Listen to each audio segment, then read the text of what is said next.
मला जरा बोलायचंय तुझ्याशी। काही महत्त्वाचं असेल तर बोला, मला कामाला जायचंय। काय बोलताय का जाऊ मी? तू या निवडणुकीतून माघार घ्यावीस असं मला मनापासून वाटतं। किती वेळा तेच तेच बोलणार हो व्यंकट महाराज? हा, हे होणार नाही। मी माझा निर्णय सांगितलाय, विषय संपला। विषय असा संपत नसतो गोपाळ। तू तुझ्या भावाविरुद्ध निवडणुकीमध्ये उभा राहतोयस ही गोष्ट चुकीची आहे आणि ती चुकीची आहे हे तुला सांगणं वडील म्हणून माझं कर्तव्य आहे। तुम्ही माझे वडील आहात हे आता आठवलं वाटतं तुम्हाला? मला जेव्हा मरायला सोडून दिलं होतं तेव्हा विसरला होता ती गोष्ट। माझ्या अंत काकानं त्याचा जीव देऊन वाचवलं नसतं ना तर? अरे मी पोलिसांना घेऊन तिकडे आलो होतो। व्यंकट महाराज, स्वतःची चूक मान्य करण्या एवढा मोठेपणा तुमच्यात कधी नव्हताच हो। बाप म्हणून तुमचं कर्तव्य तर कधी बजावलं नाही तुम्ही, पण बाप म्हणून गोष्टी लागता बरोबर येतात तुम्हाला। मी एक कीर्तनकार व्हावं असं वाटत होतं तुम्हाला? हो, वाटतच होतं ना। काय चूक होतं रे आणि त्यात? तू हुशार आहेस, वाणी शुद्ध आहे, पाठांतर चांगलं होतं, तू कीर्तनकार व्हावंस असं मला वाटत होतच। पण तू डॉक्टर झालास याचा मला अभिमान पण आहेच ना। त्यात तुमचं कॉन्ट्रीब्युशन शून्य आहे बरं का? त्याचा मला जास्त अभिमान आहे, कारण तू स्वतःच्या कष्टावर डॉक्टर झालास। अरे गोपाळ, तू एक अतिशय हुशार आणि कर्तबगार मुलगा आहेस। आहे ना? मग हुशार आणि कर्तबगार मुलांना राजकारणामध्ये काय येऊ नये? ज्या मुलाला धड बोलता येत नाही, याची स्वतःची अशी कसलीच कर्तबगारी नाही, त्या मुलाकरता मी माझी उमेदवारी मागे का घ्यायची? आणि मला उमेदवारी मागे घ्या असं सांगायला तुमची जीभ रेटतेच कशी हो? का प्रत्येक वेळेला व्यंकट महाराज दी ग्रेट ही इमेज सांभाळायची असते तुम्हाला स्वतःच्या मुलाचा बळी देऊन? गोपाळ,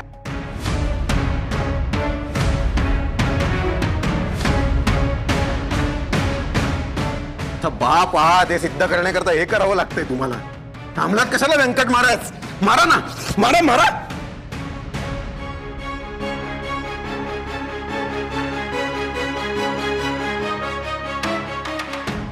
माझे बाप म्हणून तुम्ही कधीच माझ्या बरोबर नव्हतात, कधीच नव्हतात। माझी आई गेली तेव्हा नव्हतात, माझ्या मावशीचं कॅन्सरचं ऑपरेशन होतं तेव्हा तुम्ही इथे विठुरायासमोर येऊन कीर्तन करत बसला होता, आणि जेव्हा माझ्या जीवावर बेतलं ना तेव्हाही तुम्ही नव्हतात। ज्या काकाची गादी तुमच्यामुळे गेली, ज्याला आयुष्यभर मद्यपी जुगारी म्हणून हिणवलं गेलं, त्या माझ्या काकानं त्याचा जीव देऊन मला वाचवलं म्हणून मी जगलो। त्यामुळे तुमच्या करता मी माझ्या निर्णयात कुठलाही बदल करणार नाही, समजलं? इतिहास उकरून काढून वर्तमान झाकता येत नसतो बाळा। त्या भ्रष्ट मोहितरावाशी संगनमत करून तू स्वतःच्या भावाविरुद्धच निवडणुकीत उभा राहतोयस ना, ही गोष्ट चुकीची आहे आणि ती चुकीचीच आहे। जे आहे ना ते असं आहे, विषय संपला।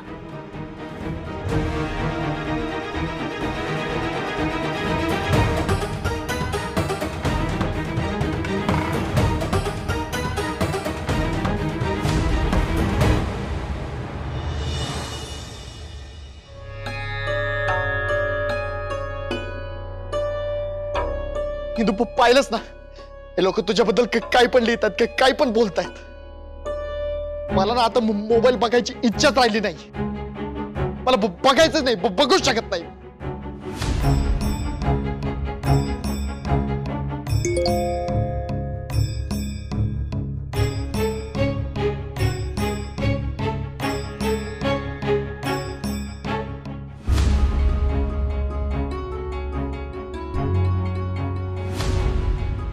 असं घाणेरडा वापर करण्यासाठी टेक्नॉलॉजी डेव्हलप झाली आहे का? आपलं कोणाचे खोटे फोटो व्हिडिओ पसरवून द्यायचे आणि चांगलं चरित्र असलेलं माणसाला वाईट दाखवायचं।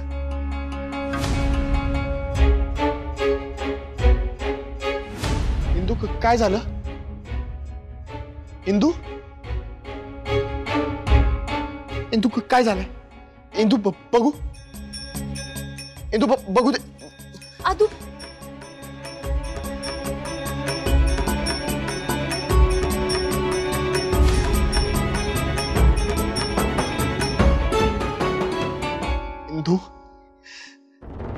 अगं स्वतः देवाने खाली येऊन जरी मला हा फोटो दाखवला ना तरी माझा त्याच्यावर विश्वास नाही बसणार।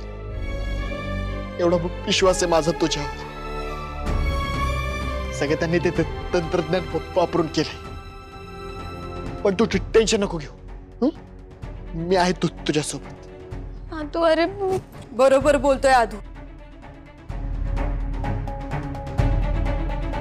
नारायणीताई, इंदू, अगं ते फोटो बघून कुठलाही शहाणा माणूस त्यावर विश्वास ठेवणार नाही ग।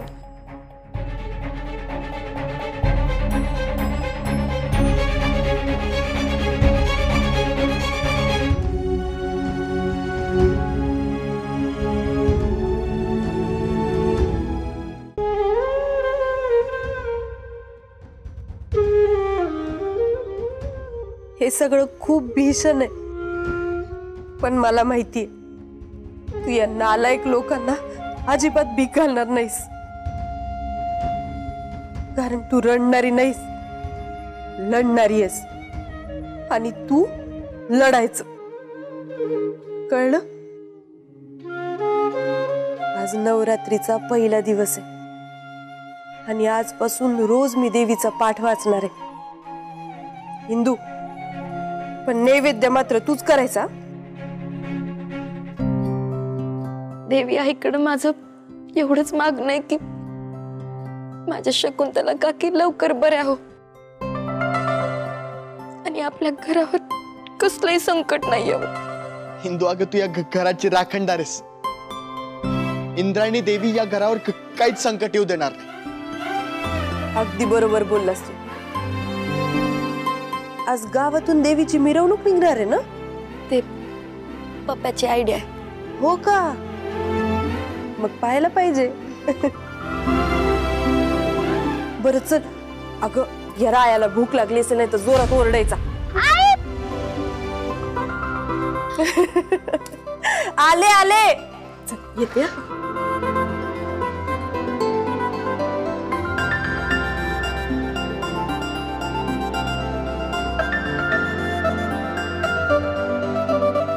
नवरात्र उत्सवाची तयारी करून येतो।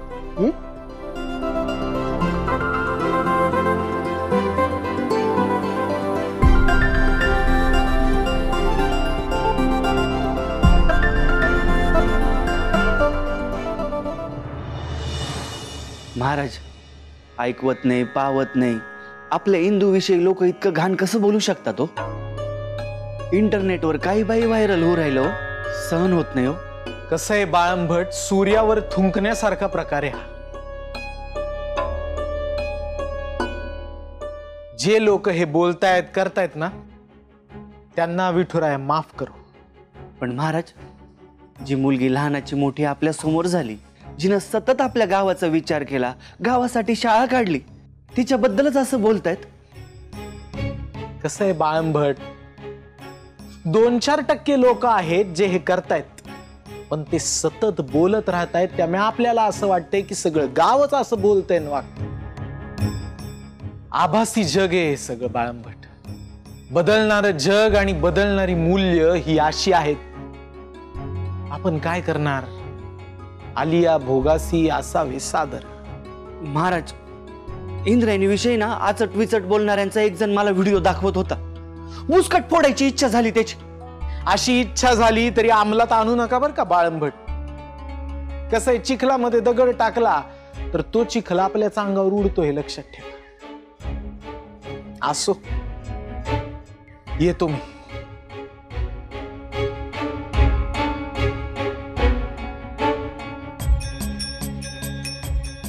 राम कृष्ण हरी। राम कृष्ण हरी।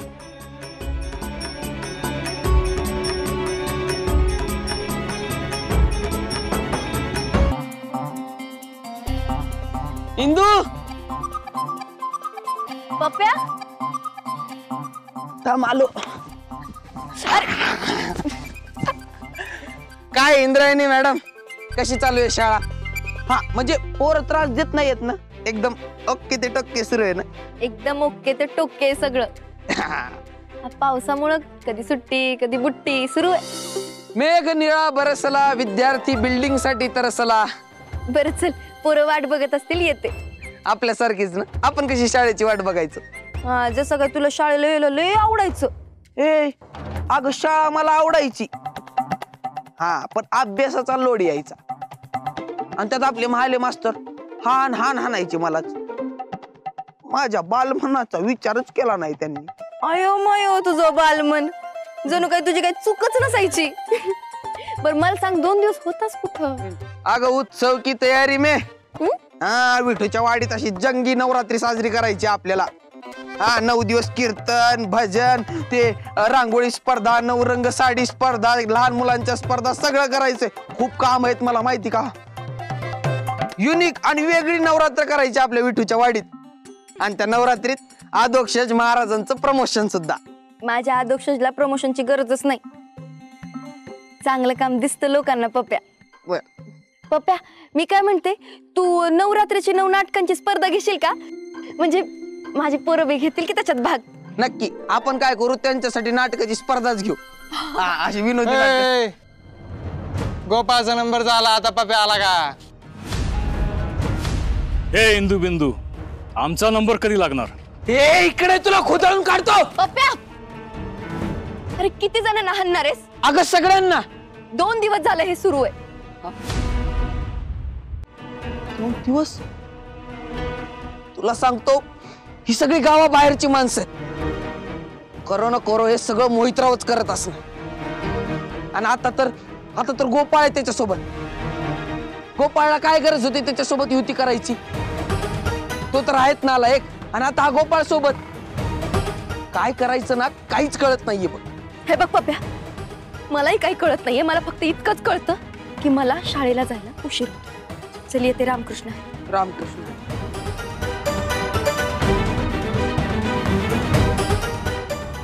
मोहितराव, बुलेट ट्रेनच्या स्पीडने चाललंय तुमचं काम. तुमच्या माणसांचे कारनामे ऐकते मी. चांगलंय चांगलंय.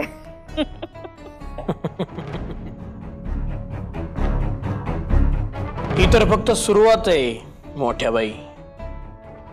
Just little start. अब आगे आगे देखो होता है क्या. हो, म्हणलं होतं ना आम्ही तुम्हाला, आमच्याशी जो लढणार त्याची आम्ही माती माती करणार. आणि यावेळेस फुल फोर्स लावलाय आम्ही. हे इलेक्शन संपेपर्यंत इंद्रायणी दिग्रजकर वाडीकर, तेच ते, तिची एवढी बदनामी करू, एवढी बदनामी करू, त्याला शर्मेनं गावच काय, अख्खा देश सोडून जावं वाटत. लय अपमान केलाय तिनं आमचा, बार बार लगातार. आम्हाला नालायक ठरवत होती, त्याचा हिशोब तर द्यावा लागेल ना तिला. आता तिला एवढं हैराण करू ना, तुमचा पोरगा अधोक्षज कटाळून अर्ज तरी माग घेईल, नाहीतर त्याचं डिपॉझिट तरी जप्त होईल. मोहितराव, हा, तुम्हाला काही अडचण नाही? मला काय अडचण नाही. चालू दे तुमचं काम. प्लॅन चांगला आहे तुमचा, चालू दे.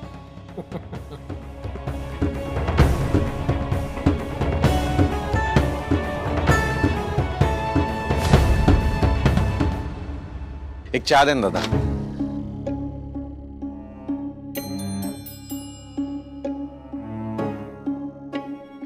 हाय. हाय. काय ग, तू मला प्रत्येक वेळेला भेटतेस, तो कोइन्सिडन्स असतो का तू ठरवून भेटतेस मला? मी तुला ठरवूनच भेटते. विनोद बुद्धी चांगली आहे तुझी. अरे पण मी सिरियसली बोलतीये. ऑब्झर्वेशन फार चांगलं आहे डॉक्टर तुमचं. अगं मग त्याशिवाय आजाराचं नेमकं निदान कसं करणार बाई? हॉस्पिटल बाबतीत एवढे सजग असता, पण आता इलेक्शन बद्दलही व्हावं लागेल. अर्थातच. आता तुझ्या अनुभवाचा फायदा होईलच ना मला. तू सोशल मीडिया बघतेच आहेस. अजून एखादी चांगली ग्राउंड ऍक्टिव्हिटी असेल तर सुचव. एक आयडिया आहे. आय थिंक तू प्रचार सभा घ्यावीस, म्हणजे तुझं लोकांशी कनेक्शन वाढेल. आता अधोक्षजचं खूप काम आहे किंवा त्याचं खूप कनेक्शन आहे असं नाहीये काही, पण दिग्रसकर कुटुंब, एस्पेशली इंद्रायणी आणि व्यंकट महाराज, त्यांचं गुडविल खूप आहे गावात आणि अधोक्षजला त्याचा खूप फायदा होतोय. इंद्रायणी या गावात शाळा उभारतीये, त्यामुळे यात गावाचा फायदा आहे. त्यामुळे तिची इमेज आणि तिचे कनेक्शन्स ही अधोक्षजची स्ट्रेंथ आहे. मग विरोधकांना जर हरवायचं असेल ना तर त्यांची स्ट्रेंथ मोडायला पाहिजे. आणि ते करण्यासाठी इथे 2 पर्याय आहेत. एक तर असं काम उभारणं जेणेकरून तिचं काम छोटं वाटायला लागेल, नाहीतर कामात आणि काम करणाऱ्यात खोट काढायची, तिची बदनामी करायची. स्त्रियांना बदनाम करणं हे पुरुषांसाठी खूप सोपं असतं. इनफॅक्ट त्या रात्री तू आणि इंद्रायणी एकत्र होतात, या सिच्युएशनमुळे इंद्रायणीची बदनामी ऑलरेडी सुरू झाली आहे. या सिच्युएशनचा आपण फायदा घेऊच शकतो इलेक्शनसाठी. वाईट आहे, पण फायदा होत असेल तर you know everything is fair in love and war. Indrayani सारख्या मुलीसोबत तुझं नाव जोडलं जाणं हे तुझ्या इमेजसाठी खूप नुकसानदायक आहे. आय मीन माझा सर्वे असं सांगतोय. तू एक एफिशियंट डॉक्टर आहेस, इन्फ्लुएन्शियल पर्सनॅलिटी आहेस, सगळं व्यवस्थित आहे. ह्या तुझ्या स्ट्रेंथ्स आहेत आणि त्याचा आपण फायदा करून घेऊयात. आपण प्रचार सभा घेऊ लवकरच. आणि तू सुद्धा तुझ्या सर्वे मधून तुला जे काही कळतंय ते मुद्दे मला सांग. ऑफकोर्स. येतो. Bye bye.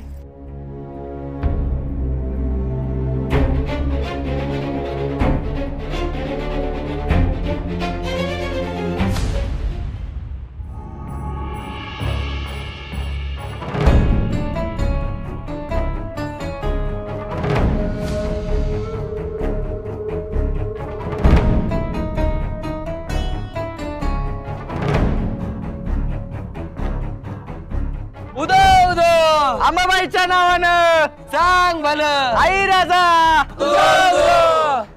तर मंडळी, कुठल्याही पद्धतीची घाई गडबड गोंधळ करायचा नाहीये. कसं आहे, देवीचा सण आहे, देवीचा उत्सव आहे.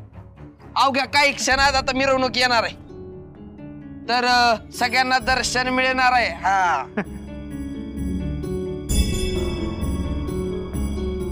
आई राजा अंबाबाईच्या नावानं सांग भलं.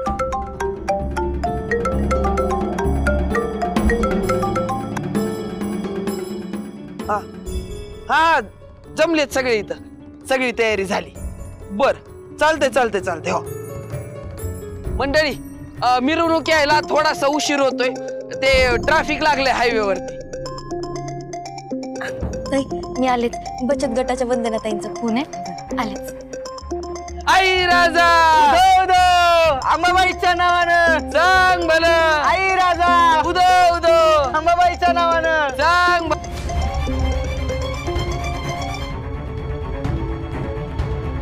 हा ताई बोला. हा, अर्ध्या पैशांची FD करू आणि मग उरलेले पैसे महिलांना जशी लागेल तशी मदत करू. हो ताई, मी जरा दर्शनाला आले, आपण नंतर बोलूयात का प्लीज. हा, चला रामकृष्ण हरी.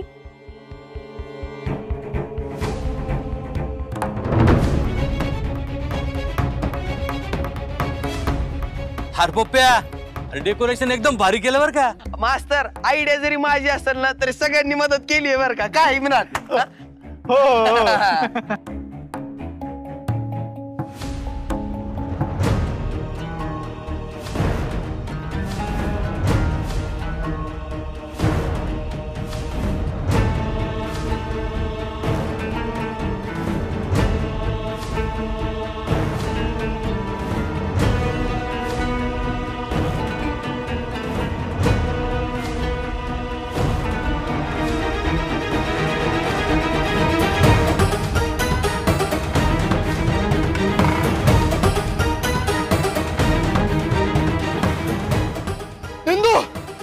इंदू,